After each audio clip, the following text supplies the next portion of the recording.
Hello guys, कैसे हैं आप सभी लोग। आप सभी का स्वागत है फिर से हमारे चैनल नॉलेज बाईजी पर। मैं हूं आपका दोस्त समित कुमार, लेकर आया हूं आपके लिए एक और न्यू इन्फॉर्मेटिव वीडियो लॉ से संबंधित। आज हम इस वीडियो में आगे कंटिन्यू करेंगे अपने आईपीसी के एमसीक्यू को। वीडियो स्टार्ट करने से पहले आप सभी से कहना चाहता हूं, जिन्होंने भी अभी तक चैनल को सब्सक्राइब नहीं किया है, चैनल को सब्सक्राइब कर लीजिए, साथ ही बेल आइकन पर ज़रूर क्लिक कीजिए। ये वीडियो उन सभी स्टूडेंट के लिए, उन सभी एप्लीकेंट के लिए काफ़ी ज़्यादा हेल्पफुल होने वाली है जो लॉ से संबंधित किसी भी कॉम्पिटिटिव एग्ज़ाम की तैयारी करने वाले हैं या कर रहे हैं, तो उन सभी के लिए काफ़ी हेल्पफुल है। सबसे पहले हम डिस्कस करते हैं, हमने प्रीवियस वीडियो में क्वेश्चन जो है आप सभी के लिए छोड़ा था, आपने उसका सही जवाब हमें कमेंट सेक्शन में देना था। उसी का आज हम जवाब इस वीडियो के माध्यम से स्टार्ट करते हैं। क्या पूछा था हमने प्रश्न ये पूछा था कि जो गुड फेथ टर्म है आईपीसी में, उसे कहाँ पर डिफाइन किया गया है। तो आपके अनुसार इसका क्या जवाब है, आप हमें दोबारा कमेंट कर सकते हैं। जिन्होंने अभी तक कमेंट नहीं किया है, तो मैं इसका जवाब आप सभी को बता देता हूं। तो सेक्शन 52 जो है वो बात करता है गुड फेथ के बारे में। अब हम स्टार्ट करते हैं हमारे आज के क्वेश्चंस के बारे में। सबसे पहला क्वेश्चन क्या है? सबसे पहला क्वेश्चन ये है, हम अपनी आईपीसी के अंदर सेक्शन टर्म को काफ़ी बार पढ़ते हैं, लेकिन क्या आपको पता है कि सेक्शन टर्म को भी ऑलरेडी डिफाइन किया गया है किसी सेक्शन के अंतर्गत? तो इसी से रिलेटेड हमारा ये पहला क्वेश्चन है कि सेक्शन जो टर्म है इसे आईपीसी में किस सेक्शन के अंतर्गत डिफाइन किया गया है। तो जब आप सेक्शन 50 को पढ़ेंगे तो आपको पता चल जाएगा कि सेक्शन वर्ड को भी ऑलरेडी डिफाइन किया गया है। तो स्टूडेंट्स का ध्यान नहीं जाता इस तरीके के टर्म्स के ऊपर, और एग्ज़ाम में इसी तरीके के क्वेश्चन पूछ लिए जाते हैं। अब हम बात करते हैं हमारे अगले क्वेश्चन के बारे में। हमारा अगला क्वेश्चन है कि सेक्शन 46 इन सभी में से किससे डील करता है। जब आप सेक्शन 46 को पढ़ेंगे तो वहाँ पर क्या टर्म डिफाइन की गई है? वहाँ पर टर्म डिफाइन की गई है डेथ। सेक्शन 45 में टर्म डिफाइन की गई है, क्या है? लाइफ। सेक्शन 46 में डेथ। सेक्शन 47 की बात करें तो एनिमल वर्ड को डिफाइन किया गया है, वेसल वर्ड को डिफाइन किया गया है सेक्शन 48 के अंतर्गत।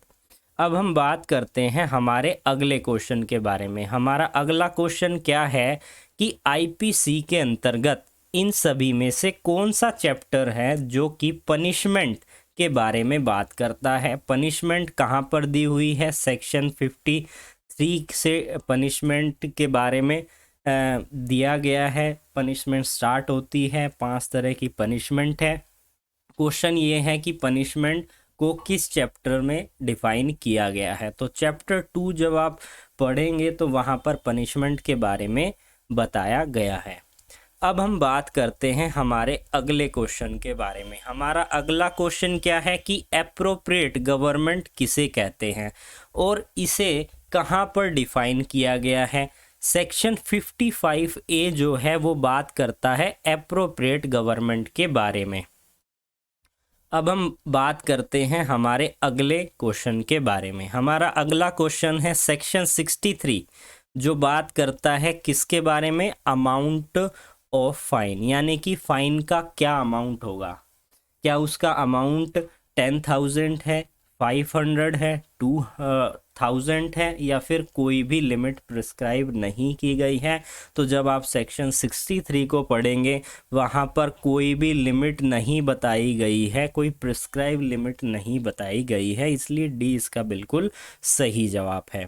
अब हम बात करते हैं हमारे अगले प्रश्न के बारे में। हमारा अगला क्वेश्चन क्या है कि अगर जहां पर किसी भी अपराध के लिए सजा केवल फाइन है, तो उस फाइन के लिए अगर वो फाइन नहीं देता है तो उसके लिए क्या इम्प्रिजमेंट दी जाएगी।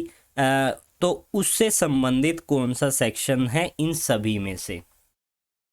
ये इन सभी में से कौन सा उससे संबंधित है। तो जब आप सेक्शन 67 को पढ़ते हैं तो वहाँ पर लिखा हुआ है कि अगर आपको किसी भी अपराध की जो सज़ा है वो केवल फाइन लगाई गई है और आप उसको भी पे नहीं करते हैं तो सेक्शन 67 के अनुसार आपको पनिशमेंट दी जाएगी। तो इसका जो है ए बिल्कुल सही जवाब है। साथ ही इससे एक कंपैरिजन भी है, सेम कनेक्टेड सेक्शन है सेक्शन 64, इसको भी आप रीड कर लीजिएगा। वहाँ पर फाइन टर्म को इंक्लूड नहीं किया गया है, वहाँ पर केवल ये बताया गया है कि अगर आप पेमेंट नहीं करते हो फाइन की, यहाँ पर है केवल जहाँ पर फाइन ही पनिशमेंट है। सेक्शन 64 में फाइन और इम्प्रिजमेंट दोनों डिफाइन की गई है। अब हम बात करते हैं हमारे अगले क्वेश्चन के बारे में। हमारा अगला क्वेश्चन जो कि एक इल्यूस्ट्रेशन है और ये इल्यूस्ट्रेशन हमने किस में से ली है, इसका आपको जवाब हमें देना है।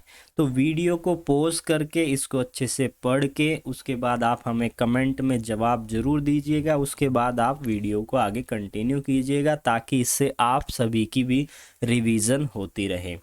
अब हम बात करते हैं इस इल्यूस्ट्रेशन की, पढ़ते हैं। ए एक सोल्जर है जो कि फायर करता है मॉब पर। मॉब यानी कि झुंड है, उस पर यानी बहुत सारे लोग इकट्ठा हो गए हैं, उस पर क्या किया जाता है, सोल्जर के द्वारा फायर किया जाता है।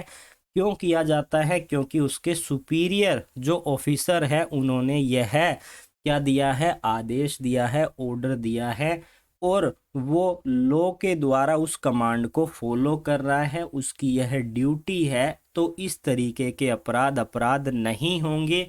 ऐसा क्यों है? क्योंकि जर्नल एक्सेप्शन जब हम पढ़ते हैं, जर्नल एक्सेप्शन के अंतर्गत अगर कोई भी अगर आप एक्ट करते हैं तो वो अपराध नहीं होगा। यहाँ पर सेक्शन 76 को जब आप पढ़ेंगे तो वहाँ से ये इल्यूस्ट्रेशन ली है हमने। सेक्शन 76 में क्या लिखा हुआ है कि कोई भी एक्ट किया जाता है किसी व्यक्ति के द्वारा जो कि बाउंड है बाय मिस्टेक ऑफ फैक्ट या बाय लॉ, तो वहाँ पर उस अपराध को अपराध नहीं माना जाएगा। अब हम बात करते हैं हमारे अगले प्रश्न के बारे में जो एक और इल्यूस्ट्रेशन है। आपको पता लगाना है ये इल्यूस्ट्रेशन हमने कहाँ से ली है।